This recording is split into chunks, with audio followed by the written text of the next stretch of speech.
As you may have heard yesterday, Sir Frank Williams passed away at the age of 79 years old. He leaves behind an amazing legacy. He leaves behind his three kids, Claire, Jonathan, and another son, and the team. Of course, he is most well known for his Grand Prix team, Williams Grand Prix Engineering, which formally started life in 1977.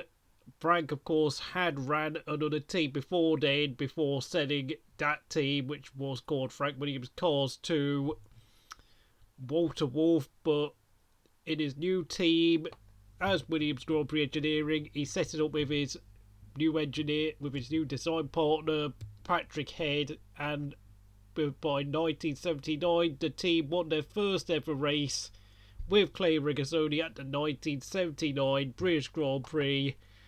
And with the car improving more and more, Alan Jones managed to win 4 races but couldn't quite win the title due to having had a slow start to the season. But 1980, everything would come together. Alan Jones would win the Drivers' Championship and the team would take their first ever Constructors title win.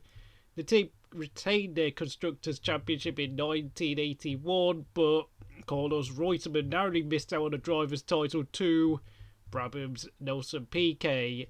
1982 saw the team recapture the Drivers' title with Keke Rosberg, but however, due to the driver merry-go-round they had with Alan Jones retiring, Carlos Reutemann quitting after 2 races, and spending the rest of the year struggling with Derek Daly, they lost their Constructors title.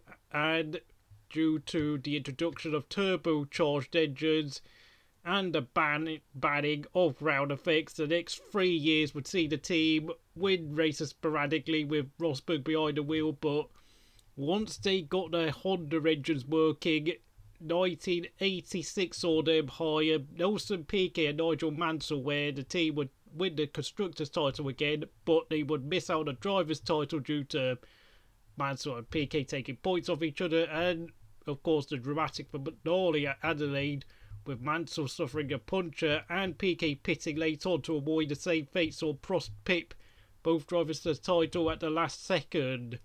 1987 though saw them have a far more dominant car than everyone else, and Piquet won the title and the team won the Constructors again. However, due to the turbulent relationship in the team, with Honda being irritated by how Frank allowed both Nigel and Nelson to race each other, meant that Piquet left the team along with Honda, both of them going to with Piquet going to Lotus and Honda giving their engines to McLaren.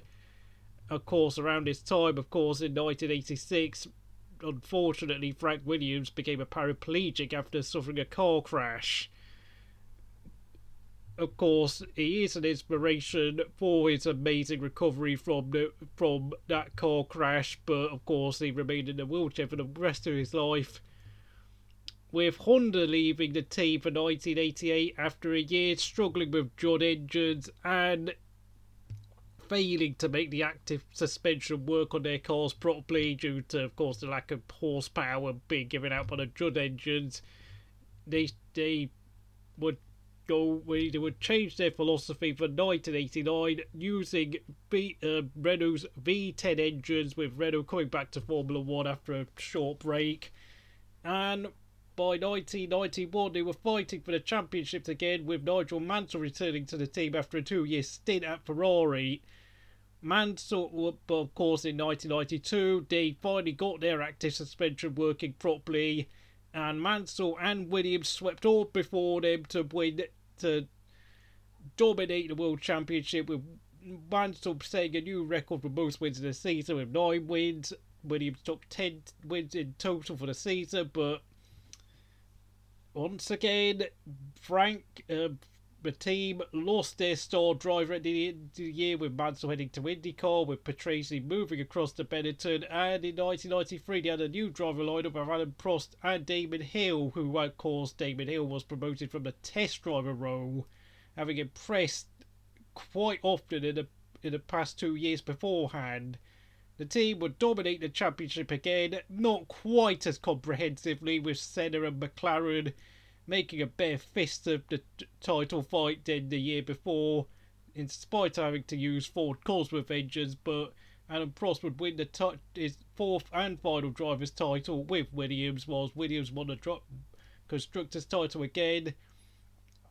But with Ayrton Senna joining the team for 1994, Alan Prost announced his retirement.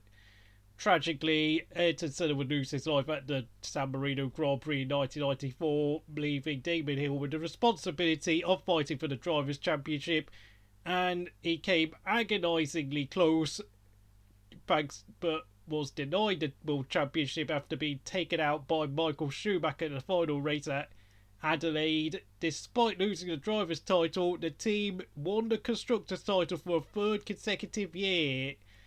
1995 though saw Williams and Damon Hill completely destroyed by Michael Schumacher and Benetton, who were now, of course, using Renault engines after having switched over from the Ford Cosworth engines.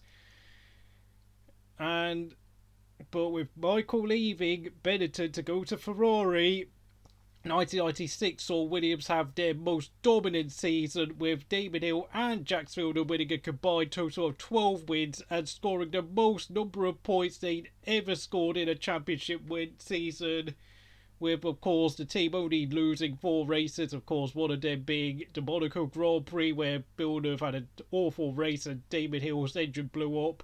And then, of course, the other 3 races he lost were all won by Michael Schumacher. Of course, one of them, the Spanish Grand Prix, was just pure genius by Schumacher in the wet conditions.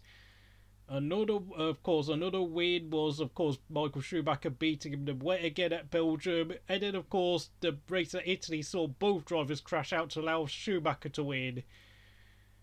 But as it was, Damon Hill became their 6th driver's title, but just like every other world champion, every other driver that won a championship with them, he too would depart, leaving, of course, Jacques Villeneuve to be the team's lead driver for 1997. But although he did win the driver's title and the team won the constructor's title, what would be the final time Frank Willy would achieve this in his lifetime, it was a very difficult year, with Michael Schumacher and Ferrari making a very, very strong challenge throughout the season, with mostly due to Schumacher's amazing driving, overcoming the deficiencies of his F310B.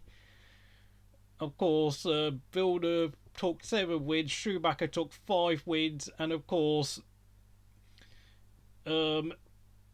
going into the final round, Schumacher was only 1 point ahead, but of course that controversial mid-race collision saw Schumacher eliminate himself after trying to take Villeneuve out halfway through the race. But Villeneuve survived the incident, driving very carefully due to the fact he knew something was broken in his car, and held on to finish 3rd place to win what was his only world title. And of course, Williams achieved their 9th and final constructors' title win under Frank Williams. Of course, around this time, Adrian Newey would leave the team, and Renault would pull their full works engine deal on the team, meaning that for 98 and 99, Williams were saddled with customer Macaron and Supertech engines, which were really just retuned old Renault engines. Villeneuve and Frentzen would end up leaving Williams after 98, and the team would replace them with Ralf Schumacher and Alex Zanardi. Ralf Schumacher had an amazing 1999 season, whilst Alex Zanardi, having spent the past 3 years in IndyCar racing, struggled severely with the groove tyres and the brakes, and just readjusting to F1 in general, having not raced in F1 for about 5 years at that point. It was a very it was a dreadful comeback for the legendary Alex Zanardi, but so as a result, for 2000, out went the customer engines, and in came in BMW and future world champion Jenson Button. Of course, it was a decent season, but of course the team were a long way behind, with BMW building a heavy but a reliable but rather bulky engine. But in 2001, BMW provided a new lightweight engine with more power. The team replaced Button with Montoya, and it would be the start of a very successful 4-year relationship with the Colombian, with, of course, Montoya and Ralf Schumacher winning, taking their maiden Grand Prix wins during 04, and the next 4 years saw them win a combined total of 10 races. And 2003 saw Montoya and Williams come close to winning the drivers and constructors title, but of course due to a few mechanical gremlins here and there and a few mistakes by Montoya, as well as of course the late season tyre fiasco where Michelin were forced to redesign their tyres due to Bridgestone and Ferrari protesting because of how much McLaren, Kimi, Montoya, Ralf Schumacher and Williams had pushed Ferrari at that point. In addition, of course, at Indianapolis, Montoya was handed a controversial drive-through penalty, which ultimately costed him the chance, which kicked him out of the championship contention. But having said that, though, the car Montoya's Williams broke down at the final race of the season, so he wasn't that likely he was going to win the championship, I'm going to be honest. But as it was, though, 2003 was Williams' last particularly competitive season in terms of fighting for the championship, as of course after 2005 BMW called it, decided to leave Williams in order to buy out Sauber. Jenson Button had been wanting to come back to Williams, but after hearing news that BMW had decided to jump ship, he decided to pay off £16 million to get himself out of the contract. And of course, from 2006 onwards, let's be honest, Williams have mostly been a midfield to back-end team. Yes, they did manage to win one more time in 2012 with Pastor Maldonado at the Spanish Grand Prix, which of course will go down as Frank Williams' final win as a team owner. Of course, last year at the Italian Grand Prix in 2020, of course, the Williams family announced that they were selling the team to Dorrington Capital. So, in a sense, Frank Williams' story really ended last year. And, of course, after a short illness, he was they announced that he died yesterday. Very sad. I want to give condolences out to the Williams family. You know, Frank Williams leaves an amazing story behind, with the way he recovered from the car accident in 1986. And introducing many drivers, you know, even if those drivers didn't get to have much success with them, such as Nico Rosberg, Valtteri Bottas, you know, who else? Jenson Button, obviously. David Coulthard. Who else died in F1? Of course,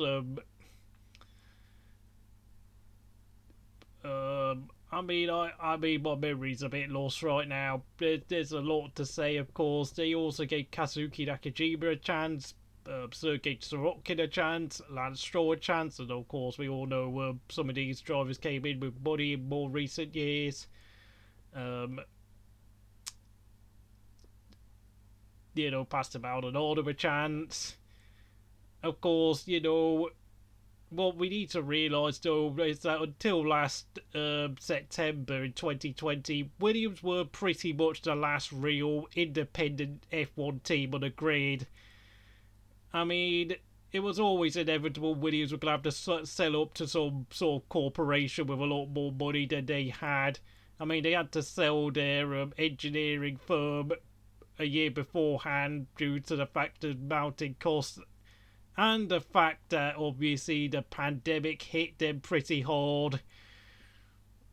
It's a sad, you know, it's been a sad few days in F1, but you know, we will never forget Frank's legacy, the memories he's left behind, the races his team won, the championship his team has won, you know, just all the things. And by the way, what I was talking about was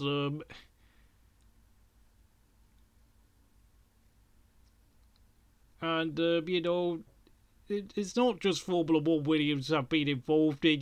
They designed the car for the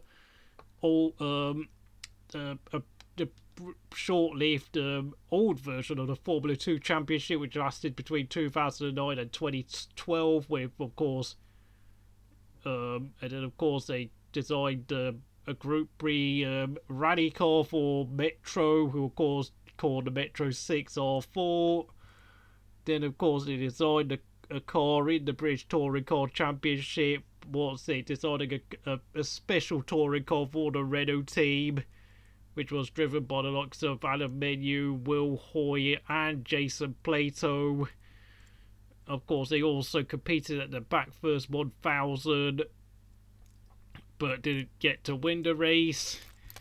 And then, of course, they also designed a car for the Le Mans 24-hour sports car race, building a prototype for BMW, which, of course, managed to win the race in 1999 with, of course, Pierluigi Martini, Yannick Dalmas, and Joe Winkelhock. They also had their name included on the old Renault Clio safety car used in the 1996 Argentine Grand Prix, but apparently they had no input in the car. The hybrid power company did develop a flywheel kinetic energy storage system used for the Porsche 911 GT3R race car in GT racing, and of course they also collaborated with Jaguar Racing's Formula E campaign. And of course, what can I say? And of course, they also hold a legacy of what's having Adrian Newey design many famous winning championship cars, particularly with Nigel Mansell's FW14B with using active suspension, and of course the FW15C with Adam Prost a year later, which had even more gizmos on it. And Frank, well, I'm sure there's other people who can go on about Frank's stories, but that's it from here at Crystal Racing. If you like this video, please like, subscribe, and I'll see you again next time.